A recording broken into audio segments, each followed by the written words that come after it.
What's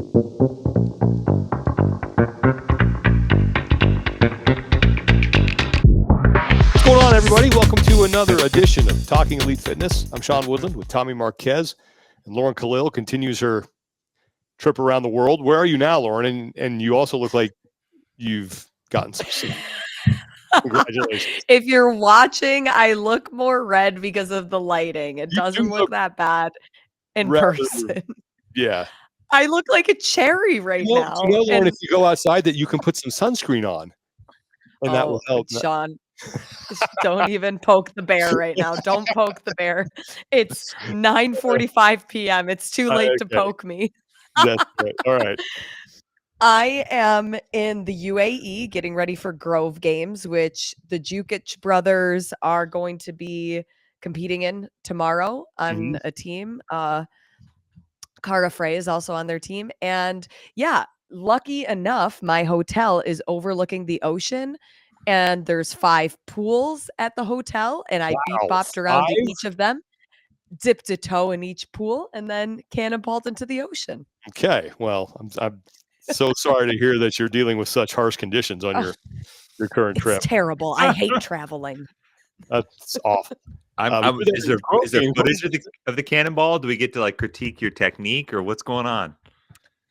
I am as graceful as a bull in a china closet. That's why you need to just do a cannonball, and you need to do I will pay you money if you, in a crowded area, do the Ron Burgundy. I need you to stop what you're doing and listen to me.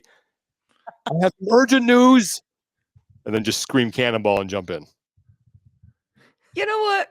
Maybe I'll do it tomorrow morning after breakfast if I'm feeling like I want to have a good time. All right.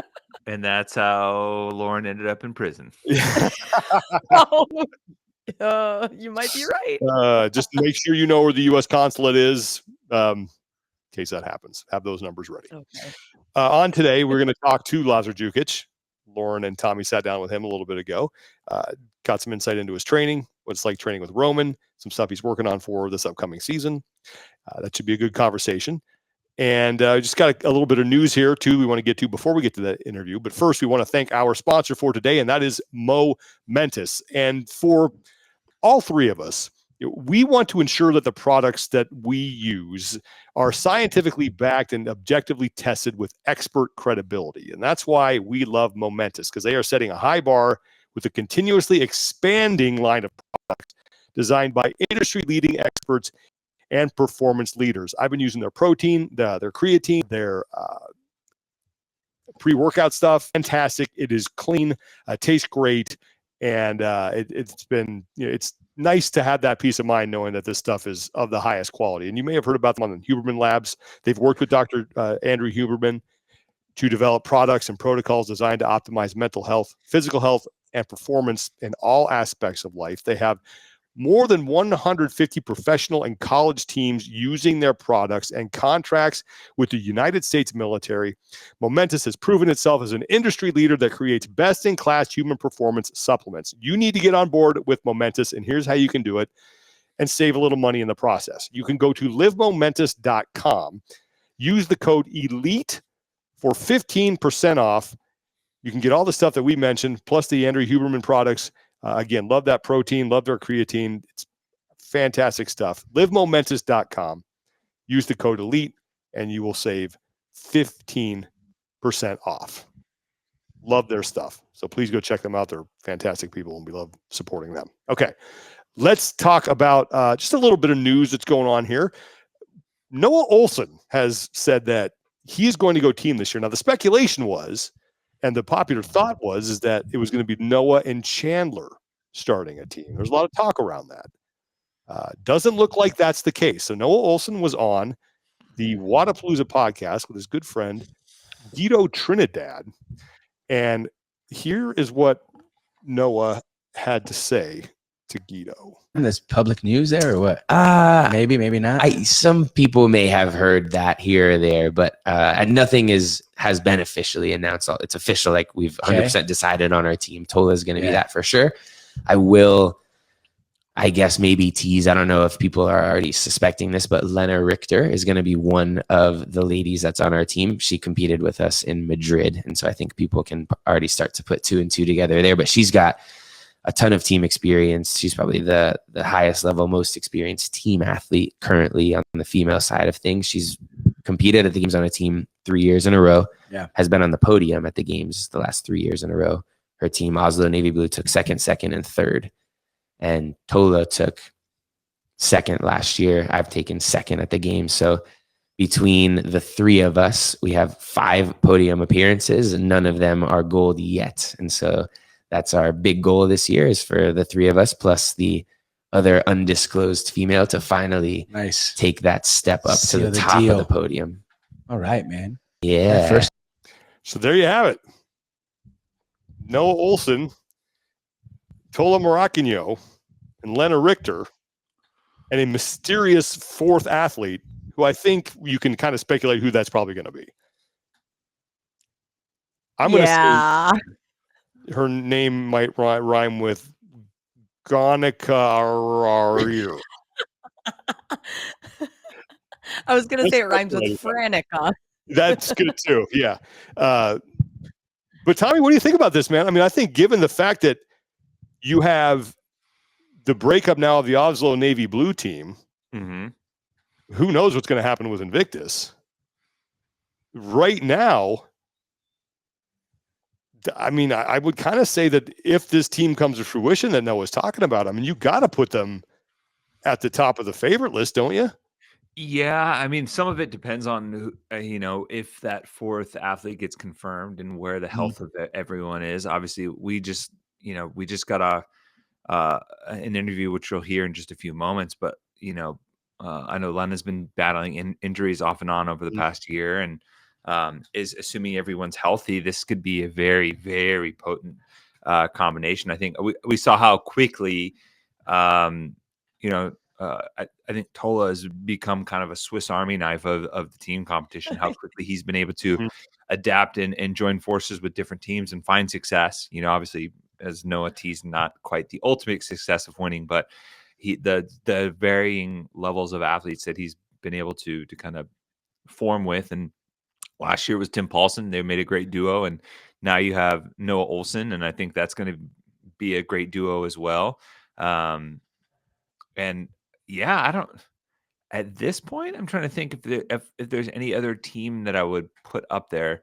Because what do you think about a team that Invictus could be building around Chandler? I feel like if Chandler was going to go team, I could be totally wrong because I haven't caught up with him in a little while. I feel like if Chandler was going to go team, why wouldn't he go team with Noah? Because I think he moved out to California, and him and Jesse are starting a life out there. Maybe Noah didn't want to uproot him and his family to Cali, where Chandler and Jesse didn't want to uproot their family to Miami. Or Chandler's got some unfinished business on the individual side. I think that's it, because the success that he has had this offseason, to me, says that you still want to go after this thing as an individual for Chandler. But it's an interesting theory. You have a knowing smile there, Lauren. I mean, I never know anything for sure. I have big hair for a reason.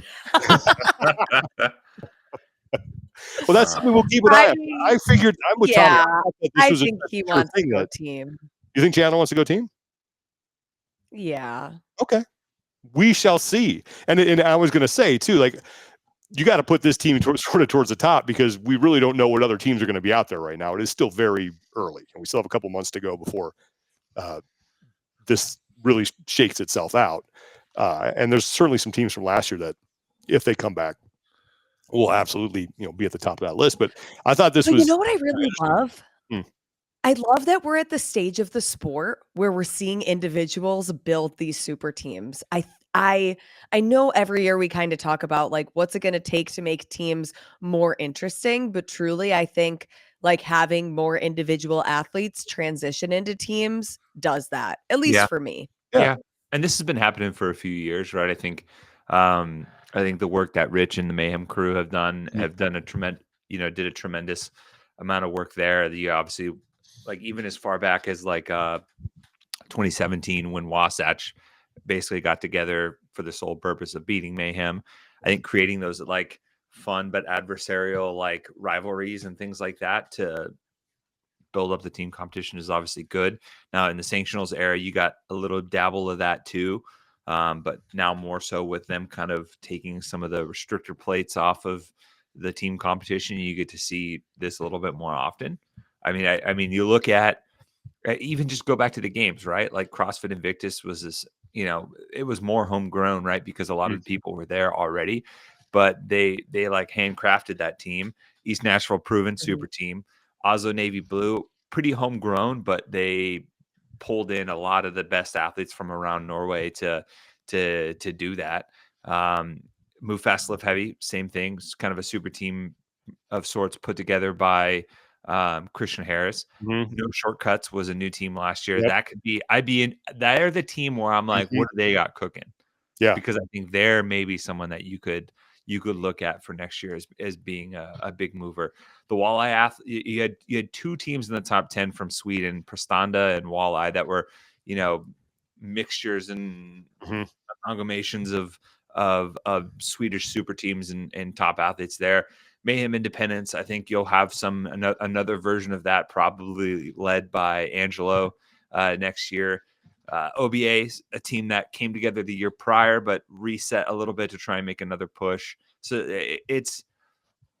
I think Omnia might be their ninth. I'm trying to think. They had, for the most part, kept most of their people from locally.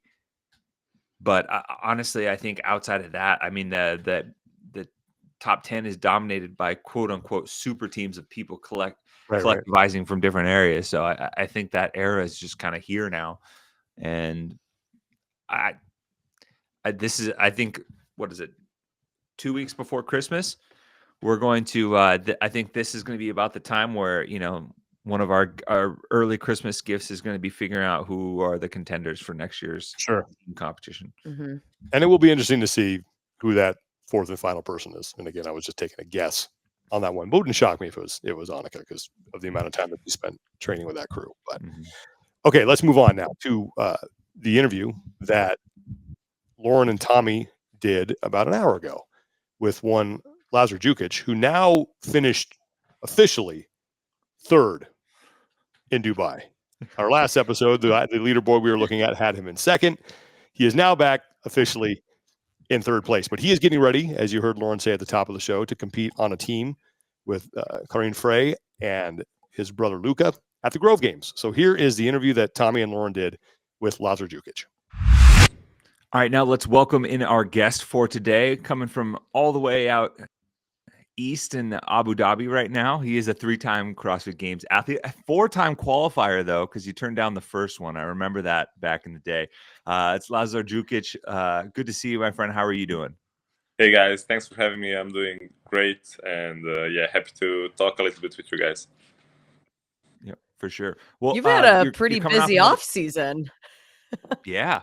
Not so busy as some other guys, but I consider it I consider that I competed a lot this year. And you're coming off another strong performance in Dubai, another podium performance. As Lauren mentioned, you went out to Madrid and won. You're going to be competing in Ras Al Khaimah this upcoming weekend on a team. Where's the line for you as far as, how much you're going to compete in a given off season? And is there any kind of markers that you use to gauge? So both this season and last season, after the games, I've decided I'm gonna do 3 competitions. So Madrid, which is the biggest European competition, then Rogue, which is basically after the games biggest competition there is, and then it's either Dubai or Wadapalooza.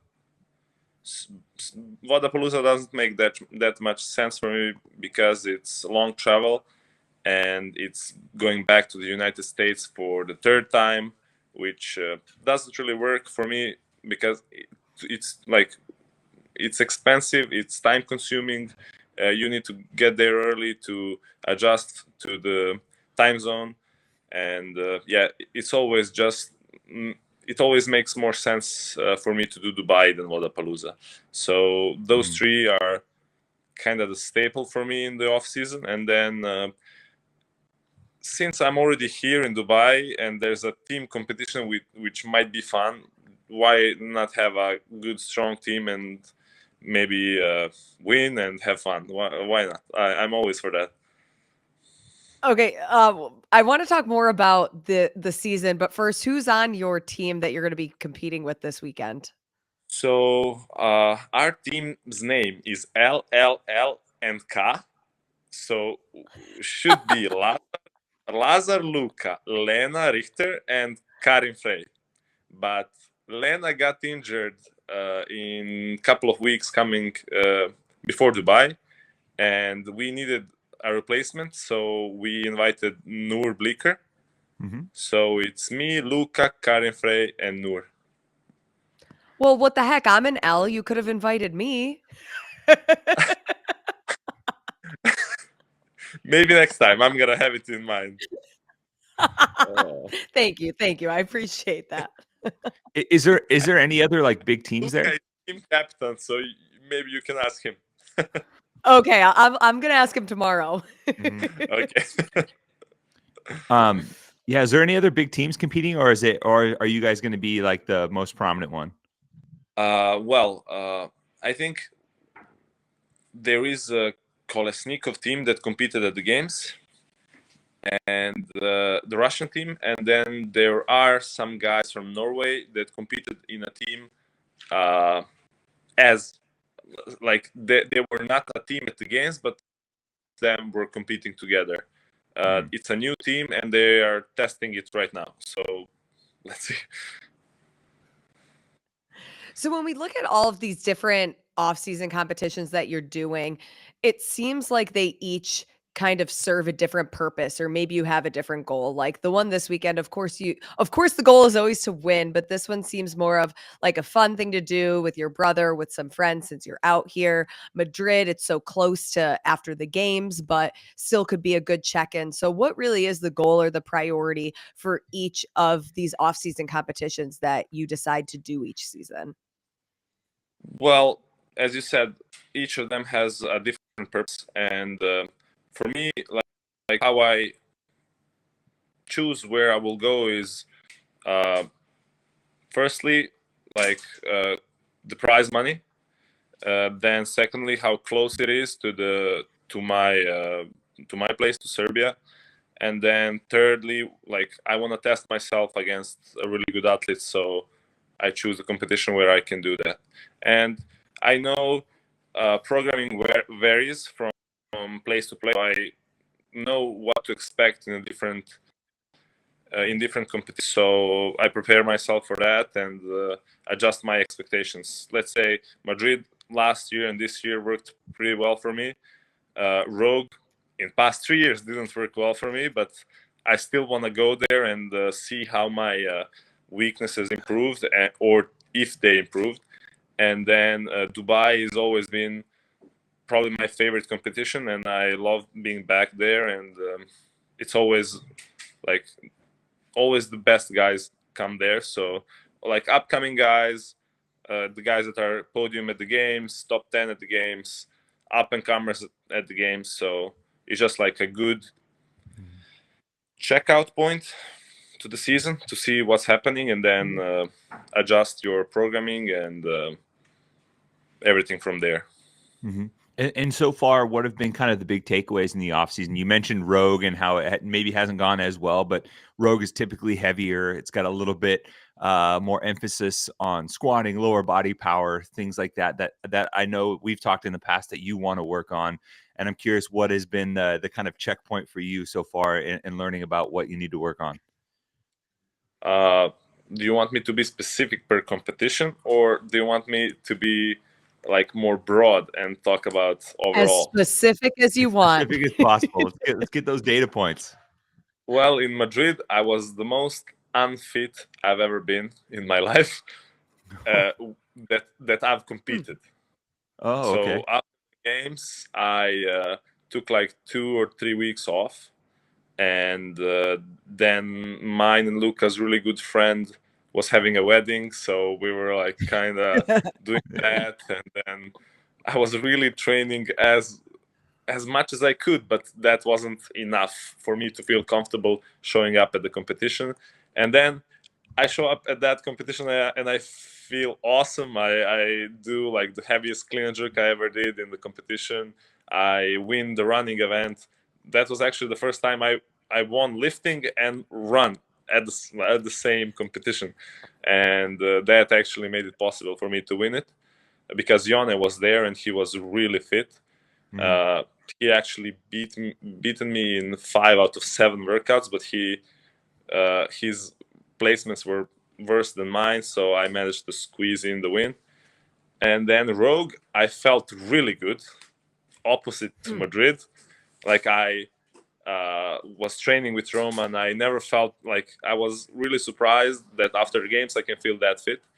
And then I go to the competition and nothing seems to work, which is like completely opposite to what happened in Madrid. And yeah, it's just completely different experience. But I also tried and show up a little bit heavier at Rogue because I know it's usually the like strength bias competition, and it didn't really work for me because there were some events where I could have done better if I did my thing, the thing that I usually do. And yeah, after that, Dubai was the best I've showed up this year. I felt really confident. I felt really fit. I felt really strong, and I think it showed. Even though I placed third, I think if I were a little bit more confident in my lifting, and if I wasn't really unlucky in the event with bike, burpees, and Husafel, which was cut-off event, I had really quick turnaround, like basically 2 minutes between the rounds, and I stood no chance against the guys that had like 10 minutes rest. And yeah, if there was a little bit more luck, I think I could have been maybe even first, because every time I brought fight to Roman, I won. So like we had 3 events where we competed really head to head, and I've won every time. And that was actually the first time this past competition in Dubai that I felt like I can really win the games, like completely honest. Wow. So when you show up to these competitions, you're feeling really good. You don't place as well as you expect. And then the opposite happens. You're feeling like crap, but you win. Why do you think that happens? Do you think that that it was strategy? Do you think that the strength of field is just so strong? Was it strategy in like the workout just didn't pan out correctly, or what can you boil it down to? So what I've learned in my now years of experience is the most important 2 things is to show up to the competition healthy and not tired. People tend to overdo it do it nowadays, that you never feel like you've done enough, so you kind of burn yourself out. That's what I did before the games. Games was actually not the best I felt this year, and just because I was like, you need to get ready for the games volume, and I pushed it too hard, and I showed up at the games tired. I think also the same happened at Rogue, and with Madrid, I feel like all of that fitness from the games kind of accumulated and had some time to breathe and rest, and I showed up in Madrid, and it kind of panned out good, maybe because of that. And yeah, so just stay healthy. Don't show up at the competition tired, because if you're tired and injured, you stand no chance. So just those 2 things, and if you can combine them with being fit, you can do really well. Do you think that's a pitfall that some of the athletes, especially as they're coming up in the sport, fall into, where like you constantly feel like you got to train, you got to train, you got to train, and if you're not getting that volume, then you're not going to be able to compete. And almost at some point, right, you have to trust that like over these 3-4 years, I've built up enough of a base as an elite athlete to where, hey, I can pull back a little bit and let my body heal and everything else, and just trust that the work that I've done over multiple years will carry you. Exactly. So what I think is, if you're a guy trying to make it to the games, you really have to train. Like, you have, like me, Vellner, Fikowski, Jeffrey, Roman, Ricky, we are all in on this. And if you want to beat us and like be in the same field and in the same heat with us, you need to be all in. And you need to make that kind of transfer from being like a athlete that's maybe not full in and working a little bit. You need to like commit yourself and then make that extra step by training hard. But then when you're already confident that you can make the games, and now that you've made it a couple of times, you can kind of make yourself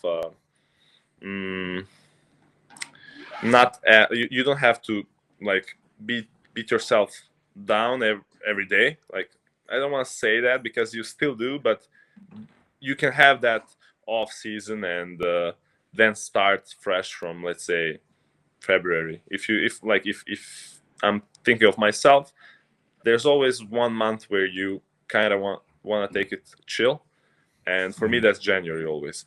Because nothing's really happening, and with Open being changed now to 25% going, I don't think any of the games athletes having trouble qualifying for the quarterfinals. I hope not. Do you have any weddings to go to before that you'll be, letting your hair down? Not really. Weddings in Serbia are mostly on spring. So spring or summer or winter is not really popular for weddings. Okay, so not getting too crazy then. How often do you and Roman get to train together in person? We only did it once, actually. Once before the Rogue, and it was 4 weeks. Do you find that helpful to your training, or since you guys are so far up on the elite level of athleticism, do you almost feel like you don't want to show your cards in training with somebody who's your competitor, or what kind of mind like warp do you go through with that? It was, to be honest, it was really weird, but I think we both liked it. It was a lot of trash talk every day, and whoever beats the other guy, like trash talks the other guy until he returns the favors. So yeah, I think also this in Dubai. So when he would win a workout against me, he would say, "Oh, Lazar, I'm sorry," and then when I beat him, I say, "Roman, I'm sorry." So it kind of it grew in like we became frenemies. So I love that. And but after the competition, we always give each other a hug and like, good job, see you next time, stuff like that. But that training, for me, that training was important just to see what's the difference between top 10 games athletes and podium games athlete. So I just wanted to see if I can make that bridge, and to see what he's doing that I'm not, and if I'm doing something wrong. And it was not really my need of training with somebody. It was just like me being a student of the game to see what's the difference. Yeah. And what was there anything that stood out in particular as the difference that maybe you didn't expect or not? Because you look at your performance at the games, right? 3 years inside the top 10, you've been 9th, 8th, 9th, and it feels like in each one of those scenarios, maybe one event, execution on one event, or a break here or there is the difference between, jumping up 3-4 spots. So I don't know how many people know this, but from ninth place where I was to third place, so where Wellner was, there was 74 points. I crashed from 10th place on the bike event, and if I didn't, I would be really close to Wellner, or maybe I would have been third. So that's pretty disappointing. Oh, wow. I didn't realize that. Yeah. So I took last. I had 5 points going. I knew that. After the first event, I had 5 points, and now if we are playing like and if Roman didn't broke his foot, he would have been maybe, I don't know. I don't want to say anything. I'm gonna stop there, but yeah. And what stood out to me the most was his discipline. Like when I'm home, I would sometimes like, if I'm tired, I'm gonna start at 10. If I'm not feeling really good, I'm gonna start 10:30. If it's Monday and I feel fresh, it's 9. And for Roman, every morning is 8:30. And after I came home, I started applying that, like 8:30 every day. Whatever happens, however you feel, it's 8:30. And that was like the biggest thing for me is like his discipline. He will train from 8:30 to 11, and then come back at 2, and then train to 5. And it's basically 9 to 5 job for him. He doesn't really see this as, oh, we're having fun, we're training, it's basically a job. So that was the biggest difference that I saw, and I immediately started like implementing that when I came back home. And like there was some differences that I saw that I'm not gonna share in a sense, like how he approaches a session and a workout and different goals that he has for, like, let's say weightlifting and workouts. But it was really, really helpful, and I think he's gonna help me for the next season for sure.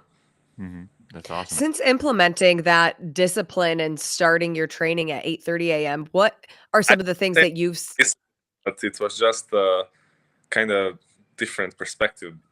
Yeah, but can you repeat the question? But yeah, like it is a little bit different level of discipline. Yeah, I'm just wondering, like, since seeing that and being able to implement some of that discipline to yourself, how have you seen a transition in your own training or mindset or whatever the journey has been? Until now, I feel like just the difference is I'm finishing my sessions a bit earlier, and I have more time to recover for the next day, which is helpful. Definitely works better. But other than that, I've been like, after Rogue, I've been home for 3 weeks, which like it isn't enough to see any radical change. So yeah, I'll tell you next time we talk. Okay, we'll check in a couple of months. Yeah, maybe something different on the leaderboard. We'll see. Yeah, I mean, it could, but even just like you mentioned, the little aspects of discipline, right? Like, I don't know, anytime you want to make a change, right? Like, it starts with stacking, consistency behind it, and then that becomes a habit, and it almost has like this snowball effect where you start to feel good about it, and you look at it, and then it gives you that boost on the back end. And even for an elite games athlete like yourself, just that 30 minutes, 40 minutes, maybe sometimes is all that takes. It's not really about timing. It's about non-negotiating with yourself, I think. Like, it's 8:30, Monday or Wednesday or Friday, whatever day it is, however you feel, it's 8:30. And what maybe this will be funny for the viewers, but whenever we had a workout that Facundo programs, and it says use 24 kilos kettlebell, he comes up to me, Lazar, we are not using 24, we are using 32 kilo. So he'll always make it a little bit harder. So it's not like, as some other guys may do, if there's a 10 rounds, I'll do 8 rounds. No, we're doing 12 rounds. Oh my gosh. So that's the thing. And yeah, I'm not saying you can always do that. Maybe he can, but there is still that component.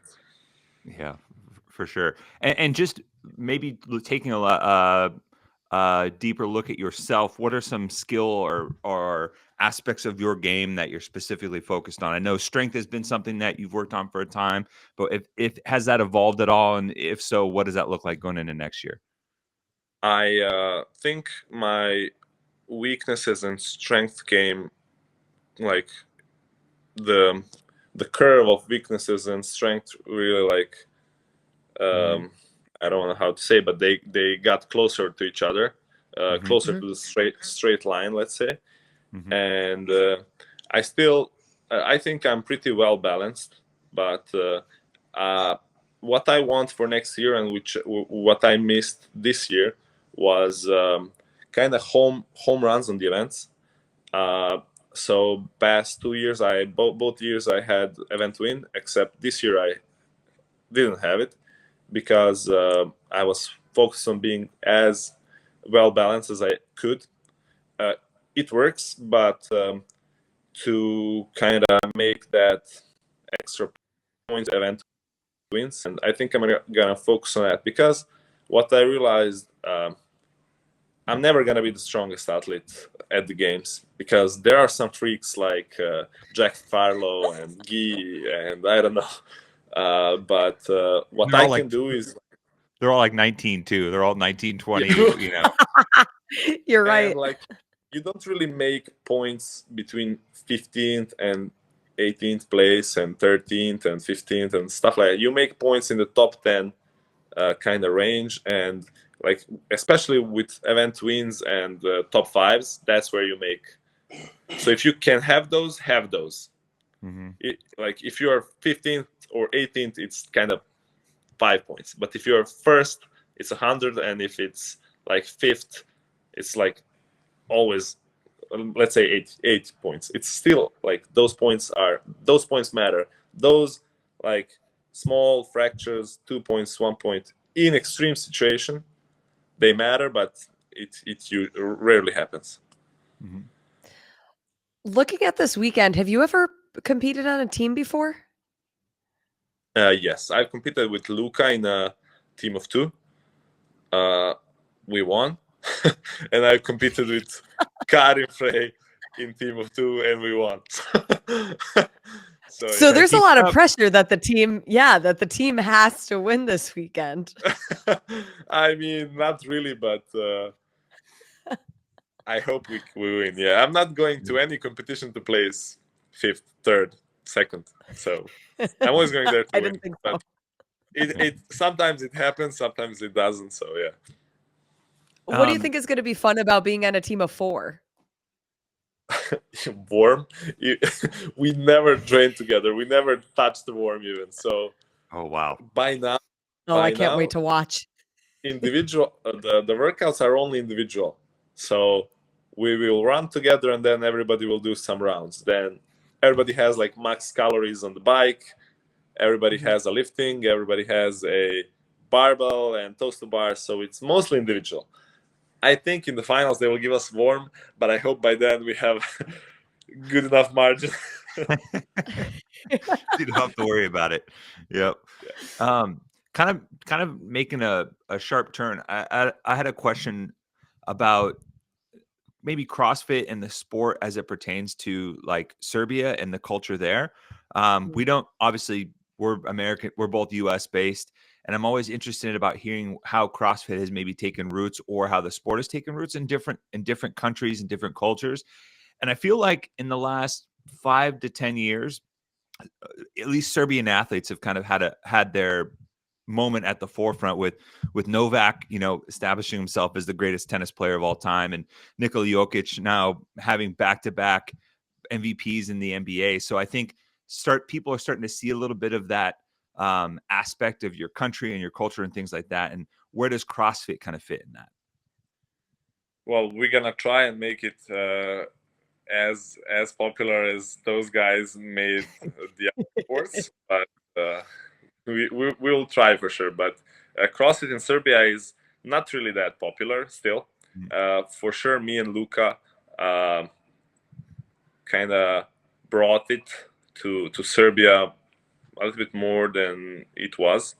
And the thing is, for Serbia, like, affiliation is really expensive, so we don't really have I don't think we maybe have one CrossFit affiliate, not even one maybe, but wow. there are people doing functional fitness. So we have kind of 10 to 15 gyms around Serbia, which is not bad.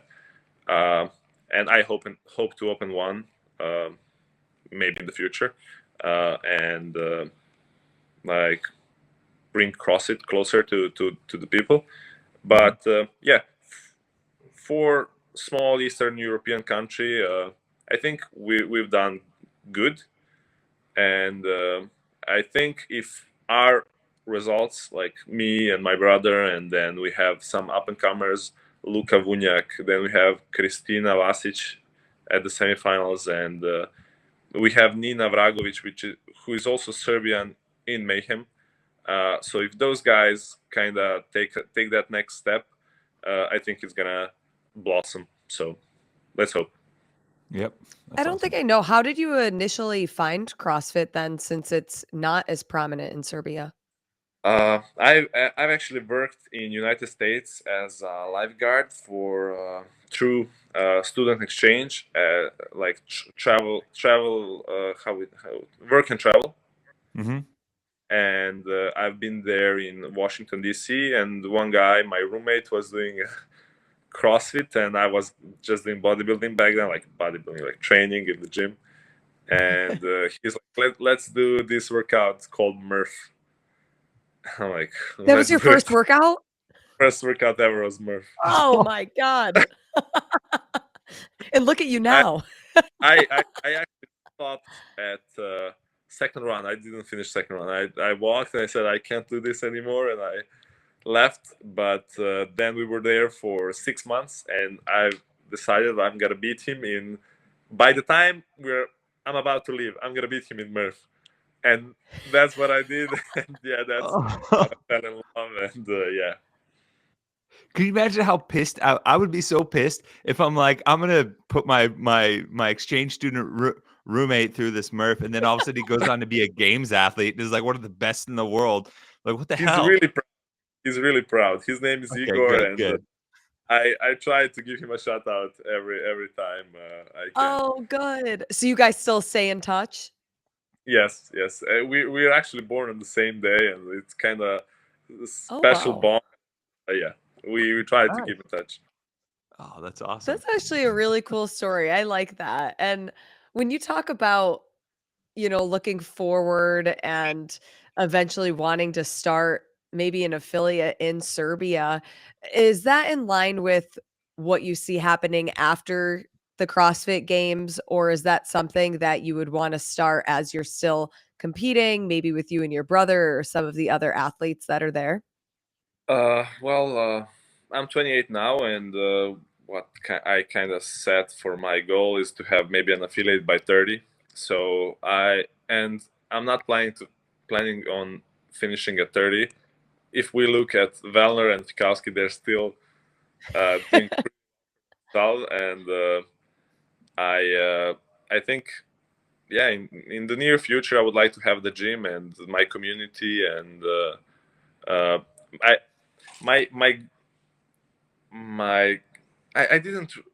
never really wanted to coach for a living, but I would like to be a gym owner and like kind of program and do some other stuff. But coaching is not really my passion. But owning an affiliate and giving something back to the Serbian community is something that I would like to do. That's awesome. Yeah, and hopefully that's something that gets to happen, and you get to do that simultaneously with your career as well, because I think those go nicely hand in hand. I only got one more question, and it's a fun one, and it's just checking in because I tried every once in a while I'll check in, like Google search, for names, and you're not the only Lazar Dukic that comes up on Google. I There's love an this actor, game. I think he's a Serbian actor. We got to get those Google searches up. So you're the only one that comes up now. Well, Do you know who he is? I tried Googling myself, like not like way back, and my name didn't even pop up. It's just like that actor guy, and I don't want to say bad, but I don't think he's a very popular actor in Serbia. Oh no. We're climbing up the ranks then. Yeah, let's take him over. Yeah, I think that should be your 2024 goal, is to get your name up on the Google search. Yep, I like it. Well, Lazar, thank you so much for taking time. I know you're in between competitions and you're out in Abu Dhabi and you're hanging out with your brother right now, but appreciate the time to join the show, and best of luck this week in competing on a team. I know Lauren's going to be there. She'll be hopefully getting to interview and talk to you a little bit there. But Oh yeah, we'll catch up more. Yep. Thanks for having Hopefully me. before the worm. Yeah, hopefully before the worm, and best of luck the rest of the off season, and looking forward to seeing what 2024 holds. Thanks a lot, guys, and thanks for having me. Big thanks to Lazar Dukic for taking the time to talk to Lauren and Tommy before another competition weekend going back to back. And Lauren, you will be providing social media coverage. Is it the official Grove Games account on Instagram that we can? Yes, Grove Games on Instagram. We'll have some fun athlete interviews. We might do some special things with the spectators. And there's like this nice 4-hour break between two of the sessions where they're going to try to get some people to go out and do some fun local things. So we'll see what we do. It should be a good event, though. We got Tia who's going to be wandering around there as well, hoping to maybe track her down. Always good to talk to Tia. Haven't talked to her. Well, we talked to her before Rogue, so it'll be interesting to talk to her now. After and Rogue after she got second, but again, it was a walk and talk. We'll try to sit down with her for 20 to 30 minutes here, and getting ready for the holiday season with Willow for the first time ever has to be fun. Yep, exactly. She's just getting started. Like, it takes a couple years before the kids really figure out what's going on. Like, my son is now 3 going on 4, and he now is starting to get it. So how is Elf on the Shelf going? It's going well. So far we have not had like awakened in a panic to try to figure out like where the elf goes. My wife has it pretty well planned out. I've had to improvise a couple times before I went to bed. I had one of those, I got an elf. Okay, what do we do? And we've been doing all right. Max is having a good time with it. So yeah. You playing them all the Christmas classics like Donde Está Santa Claus? No. I don't even know what that is. You don't know that song? No. Oh my gosh. What is? It's like one of the best by Audrey Rios. Spanish. It's a Christmas song, but it sounds like a little kid like asking his mom like, "Where's Santa Claus?" Basically. Yeah, no, I haven't played that one yet. I guarantee you play it. You play it. You're probably like, "Oh, I've heard this before." It's kind of an old timey. It sounds like an old timey radio hit, but yeah, it's a great. And I was joking because I'm trying to impart some Hispanic flavor. I will look. Tommy. That's right. Santa Claus is a great one. Okay, we will put that in the rotation for sure. Yeah. Okay, that's going to do it for today. Got some things in the works for the coming weeks. We're going to do our end of the year award show. That's going to happen.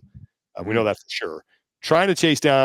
Lauren's trying to chase down Tia Toomey, and given Lauren's track record of getting people, pretty sure that's going to happen. We know hustle. And also efforting some other people as well as we close out 2023. 2023 is almost over. I can't believe that. That's so weird. Crazy. That means I've known Tommy for about 10 years now. More than 10 years. More than 10 years, yeah. Aw, happy 10+ year anniversary, guys. Crazy. All right. We should have a cake. Yeah, probably. I'll take cake. Oh my gosh. I've had so many Christmas treats. I've been pretty good. I've been abstaining pretty well, actually. I've cut, I think I'm down about 9 pounds. Nice. You are? Since when? I've shaved about 8 or 9 pounds off. Yeah, I weighed myself this morning. I was down. I was like, oh wow. Dave, you doing that? Dave Lipson Thunderbro stuff, man. It's got me. Lauren, we got to get Dang, on it. good for I'm you. cleaning up. I know. Cleaning up. I gained the 9 pounds that Sean lost. Yeah. There you go. I've been good about weight just because I actually figured out I did the legwork and made it so I could track my Christmas treats because it's all homemade stuff. There you go. Rocky okay. Road fudge and peanut brittle. Mm. And Oh, peanut brittle. And it's like, I gotta hand it. Mama Marquez knows how to. Yeah. She can bring it. I bet. Like those Christmas treats are. There are people that we don't see all year long that come out of the woodwork suddenly. I bet. Just to check in, just to have a pop by, you know. My mom's going to be here for Christmas, and I'm like going to have everything ready in the kitchen. Get to work. No free lunches in this house. Got her. No cookies. I don't care if the back hurts. Oh my God. Well, now your back's going to hurt because you just pulled kitchen duty. You read the name on the tag. All right. Follow along Grove Games on Instagram if you guys want to see what's going on with that competition. Should be a lot of fun. Lauren's got us covered there on the ground, and then you'll be back next week. So have a great weekend, everybody. Appreciate you hanging out. For Lauren Khalil and Tommy Marquez. Oh, yeah. One more time. Thanks to Momentus, our sponsor. Check them out, please. LiveMomentus.com. Elite. Get you 15% off. Their stuff is absolutely fantastic, guys. Makes a great Christmas present. Great holiday gift. Fuel. Very good carb for working out. It's fantastic. Absolutely. So check them out. LiveMomentus.com. Now I can say goodbye. For Tommy Marquez and Lauren Khalil, I'm Sean Woodland. Take care of each other. Be better. And we will talk to you guys next time.